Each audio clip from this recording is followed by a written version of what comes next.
Hello everyone, welcome and welcome back to my channel Study with Aarti, and today we will going to discuss about a very important topic which is theory of multiple intelligence। तो जैसा कि आप सभी को पता है कि हम एक 20 डे सीरीज़ कर रहे हैं जिसमें हम हिमांशी मैम के CDP के नोट्स रिवीजन करते हैं। आज उसी सीरीज़ का डे नंबर 7 है। इससे पहले मैंने डे 1, डे 2, डे 3 करके वीडियोज़ बनाई है, तो अगर आपने वो नहीं देखी है तो एक बार जाके आप उन्हें ज़रूर चेक करें, और उन वीडियोज़ की जो लिंक है मैं इस वीडियो के डिस्क्रिप्शन बॉक्स में डाल दूँगी, तो वहाँ से जाके भी उन्हें चेक कर सकते हैं। तो चलिए स्टार्ट करते हैं, ज़्यादा टाइम वेस्ट ना करते हुए अपने टॉपिक की तरफ चलते हैं।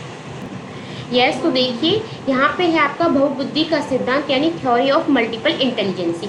तो जो ये बहुबुद्धि का सिद्धांत था, जो थ्योरी थी मल्टीपल इंटेलिजेंसी की, वो सबसे पहले आपके हार्वर्ड गार्डन ने दी थी, जिन्होंने बताया था कि जो बुद्धि है वो आपके 8 टाइप्स की होती है, और जो NCERT है उसने भी बुद्धि 8 टाइप की ही बताई है।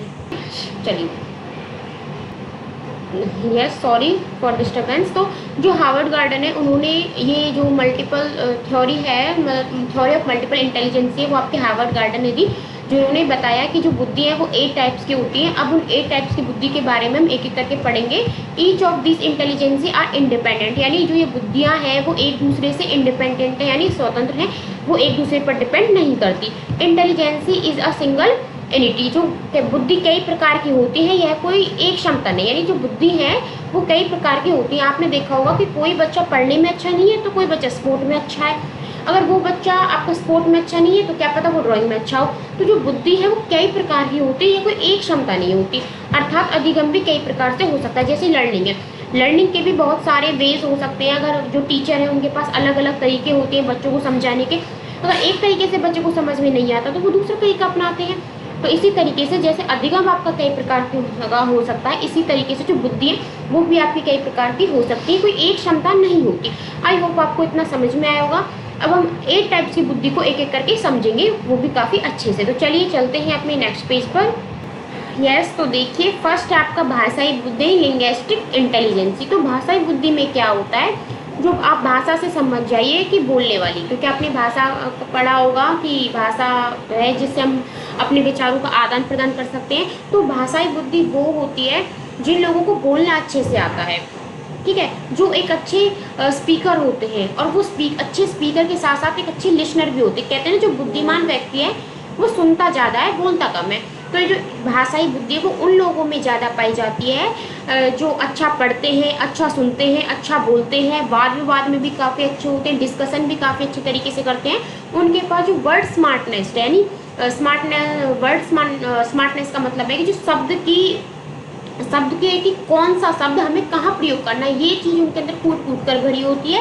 यहाँ पे एग्जाम्पल के तौर पर देखिए, यहाँ पे रविंद्रनाथ टैगोर और स्वामी विवेकानंद का नाम दिया गया है, क्योंकि ये काफ़ी अच्छे कह सकते हैं वक्ता थे, और श्रोता भी कहीं अच्छे सुनते थे, अच्छे बोलते थे। और यहाँ पे एग्जाम्पल पे आपका पोएट और राइटर्स भी है, कि जो पोएट और राइटर्स होते हैं उनमें जो लिंग्विस्टिक इंटेलिजेंस यानी भाषाई बुद्धि वो काफ़ी अच्छे से उनके पास इस चीज़ की स्किल्स होती है कि हमें किस तरीके से सामने वाले से कैसे बात करनी है। अब हम सेकंड की बात करते हैं, तो वो है आपका लॉजिकल मैथमेटिकल यानी तर्कपूर्ण बुद्धि। तर्कपूर्ण बुद्धि यानी जहाँ पे तर्क वितर्क की बात आ जाए, कोई प्रॉब्लम है वो सॉल्व करनी हो, कोई साइंटिफिक प्रॉब्लम है तो साइंटिफिक प्रॉब्लम है, फिर मैथमेटिक्स की जो प्रॉब्लम है उनको सॉल्व करने की जो स्किल्स हैं वो आपके तर्कपूर्ण बुद्धि वाले व्यक्ति में होती है। वो बहुत ही क्रिटिकल सोचते हैं, लॉजिकल सोचते हैं। और यहाँ पे देखो दिया भी है लास्ट लाइन में कि scientist are Nobel prize winners are likely to be strong in the component, जो आपके उन्हें नोबेल प्राइज से भी नवाजा गया है। जैसे कि यहाँ पे आपको पिक्चर दिख रही होगी, APJ अब्दुल कलाम आज़ाद की ये पिक्चर है, जिनमें आपकी लॉजिकल मैथमेटिकल जो तर्कपूर्ण बुद्धि थी वो कूट कूट कर भरी हुई थी। तो ये काफ़ी एक अच्छा एग्जाम्पल है हमारे लिए तर्कपूर्ण बुद्धि का। तो चलिए अब बात करते हैं अपनी थर्ड टाइप की बुद्धि की। यस, तो जो थर्ड टाइप की बुद्धि है वो आपकी है स्थानिक बुद्धि, यानी स्थानिक बुद्धि का मतलब है skills in forming visual image and pattern, यानी जो इमेज पैटर्न बनाने की जो स्किल्स होती है, कि भाई जैसे कि आप एग्जांपल के लिए मैं बहुत अच्छा एग्जांपल देती हूँ आपको। एक मूर्तिकार हो गया, वो पता है मूर्ति कैसे बनाता है, वो मूर्ति की जो इमेज है ना वो अपने माइंड में बैठा लेता है। जैसा कि आपने एक मूवी देखी होगी चंद्रमुखी, आई थिंक सबने देखी होगी। तो वो जो राजा है वो पेंटर से कहता है, जो मूर्तिकार होता है पेंटर होता है, कि भाई तू चंद्रमुखी की मूर्ति बना।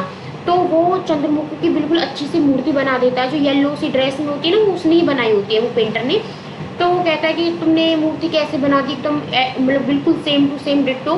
तो वो कहता है कि मैंने पहले जो चंद्रमुखी है उसकी खूबसूरती अपने मन में बसाई थी, पता नहीं दिल में, अपने मन में, कुछ ऐसा वर्ड वो यूज़ करता है।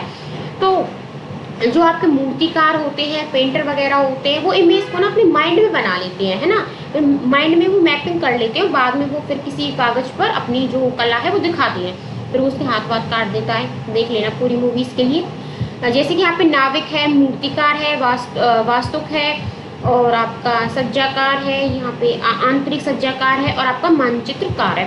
ठीक है, तो जो स्थानिक बुद्धि होती है वो इन लोगों में ज़्यादा होती है। पायलट हो गए, उन्हें पायलट को भी बहुत अंदाजा होता है कि अच्छा यहाँ पर एयरपोर्ट है तो अब यहाँ पे मुझे एरोप्लेन लैंड कराना है। या फिर सर्जन हो गए, उन्हें पता है कि कौन सी नस कहाँ काटनी है, कैसे सर्जरी करनी है। तो सर्जन और पायलट्स में जो ये आपकी स्थानिक बुद्धि है वो काफ़ी अच्छे से होती है। वो माइंड में चीज़ों का मैप बना लेते हैं कि किस तरीके से कौन सी चीज़ हमें करनी है।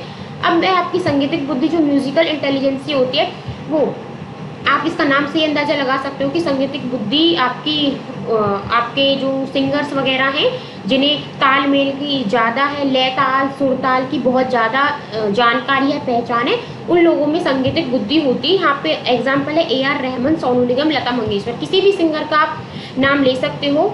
सभी सिंगरों में संगीतिक बुद्धि काफ़ी फूट फूट कर भरी होती है। आप नेहा कक्कर का भी एग्जाम्पल ले सकते हो। यस, अब बात करेंगे फिफ्थ टाइप की जो आपकी होती है, वो होती है बॉडीली काइनेस्टिक। यानी इसका मतलब है कि एकदम बॉडी के जो पार्ट्स हैं उनको पूरी तरीके से फ्लेक्सिबल करना, यानी एकदम लचीलेपन में ऐसे ऐसे तोड़ मरोड़ देना। जैसे कि आपके डांसर हो गए, डांसर एक स्टेप बिल्कुल ऐसे करते हैं, वो उनमें इतना लचीलापन होता है, वो बहुत अच्छा डांस करते हैं। आप डांसर को देखना, वो अपने पूरे शरीर को अच्छी तरीके से मूव कर सकता है। तो आपके डांसर, एक्टर, जिम्निस्ट, सर्जन, इन सभी में बुद्धि पाई जाती है। देखो आपने देखा होगा कि सर्जन और पायलट दोनों कॉमन थे, बट हम स्थानिक बुद्धि में इन्हें ज़्यादा महत्व देंगे। ठीक है, बट सर्जन और पायलट्स हैं वो इस बुद्धि में भी हम इन्हें इंक्लूड किया है हमने। सिक्स्थ है आपकी इंटरपर्सनल। यहाँ पे आप देखिए इस वर्ड में इंटरपर्सनल। इंटरपर्सनल मतलब जब हम दूसरों के मैटर में इंटरफेयर करते हैं, आप इससे याद कर सकते हो कि दूसरों के मैटर में इंटरफेयर करना, यानी इंटरपर्सनल। तो इंटरपर्सनल है जब हम दूसरों के व्यवहार, भावनाओं को समझने की कोशिश करते हैं। जैसे कि आपकी मदर टेरेसा थी, वो लोगों की मदद करती थी, वो दूसरों की जो भावनाएं हैं उन्हें समझती थी। इस तरीके से हम कहते हैं साइकोलॉजिस्ट होते हैं आपके, उनमें भी जो पर्सनल बुद्धि वो पाई जाती है, वो भी दूसरों की बातों को समझते हैं, उन्हें मोटिवेट करते हैं। ठीक है, जैसे कि संदीप महेश्वरी हो गया, उनमें भी यही बुद्धि पाई जाएगी। ओके, अब बात करते हैं हम आपकी सेवंथ, एक सेकेंड, यस, सेवन टाइप की बुद्धि की, वो है आपकी इंट्रापर्सनल। इंट्रापर्सनल यानी खुद की बातों को समझना, खुद को समझना कि मैं कौन हूँ, what is the meaning of life, इस लाइफ का क्या मीनिंग है। जैसे कि आपके महात्मा बुद्ध थे, यहाँ पे देखिए गौतम बुद्ध, राहुल, जो भी कहना चाहो, राहुल, सिद्धार्थ, जो भी आप कहना चाहो। ठीक है, महात्मा बुद्ध, क्योंकि वो भी तो सत्य की खोज में निकल गए थे, तो वहाँ पर इनमें इंट्रापर्सनल जो आपकी बुद्धि पाई गई थी। अब यहाँ पे प्राकृतिक बुद्धि। प्राकृतिक बुद्धि आप इसका भी नेम में इसका आंसर छुपा है। प्राकृतिक बुद्धि का मतलब है जो नेचर से प्यार करता है, जो प्रकृति से प्यार करता है, उन लोगों में प्राकृतिक बुद्धि बहुत अच्छी से पाई जाती है। जैसे कि आपके फार्मर्स हो गए, हंटर हो गए, टूरिस्ट हो गए, जो टूरिस्ट है कभी कहीं जा रहे कभी कहीं जा रहे, तो उन लोगों में भी जो प्राकृतिक बुद्धि है वो काफ़ी अच्छे से पाई जाएगी, क्योंकि वो नेचर को घूमना चाहते हैं, नेचर को देखना चाहते हैं, नेचर की सुंदरता को अपने अंदर बसाना चाहते हैं। आई होप आपको ये 8 टाइप की बुद्धि है वो समझ में आई होंगी। यही जो आपकी मल्टीपल इंटेलिजेंसी है, ये 8 टाइप की बुद्धियों में इन्हें डिवाइड किया है, जो कि NCERT ने भी वेरीफाई किया कि 8 प्रकार की बुद्धि होती है। क्वेश्चन ऐसे भी आ सकता है कि जो बुद्धि है वो कितने प्रकार की होती है, फिर बुद्धि का सिद्धांत, बहुबुद्धि का सिद्धांत किसने दिया। तो बहुबुद्धि का सिद्धांत आपका हार्वर्ड गार्डन ने दिया था, और जो बुद्धि है वो 8 प्रकार की होती है। ओके, और आप क्वेश्चन इस तरीके से भी आ सकता है कि कोई व्यक्ति बोलने में अच्छा है, सुनने में अच्छा, तो उसमें किस तरीके की बुद्धि पाई जाएगी, तो उसमें भाषाई बुद्धि यानी लिंग्विस्टिक इंटेलिजेंसी पाई जाएगी। तो आप एक बार इन्हें अच्छे से पढ़ लेना, अपने नोट्स प्रिपेयर कर लेना। अगर आप नोट्स प्रिपेयर नहीं करते हो तो ये PDF मैं आपको डिस्क्रिप्शन बॉक्स में प्रोवाइड करा दूंगी, आप साइबर कैफे से इसका प्रिंट आउट निकाल सकते हो, और जैसा भी आपको सही लगे नोट्स बनाओ, नोट्स बना लेना, PDF से पढ़ो, PDF से पढ़ लेना। और सॉरी 2-3 दिन से मैं क्लास नहीं ले पा रही थी, कुछ पर्सनल प्रॉब्लम्स थी, बट इट्स ओके, अब सॉल्व हो गई है सब कुछ। तो अब आपकी डेली क्लास आएगी, कंटिन्यू क्लास आएगी, अपनी प्रिपरेशन को मत छोड़ो, एकदम कंटिन्यू रखो। अब तो डेट भी आ गई है 1 दिसंबर से, जो सीट है वो 15 दिसंबर को शिफ्ट कर दिया है। चलो अच्छा ही हुआ, आपको 15-10 दिन और फालतू मिल गए। तो जाया मत कीजिए इन दिनों का, फ़ायदा उठाइए और अपनी प्रिपरेशन को अच्छा बनाइए। Thank you for watching and bye.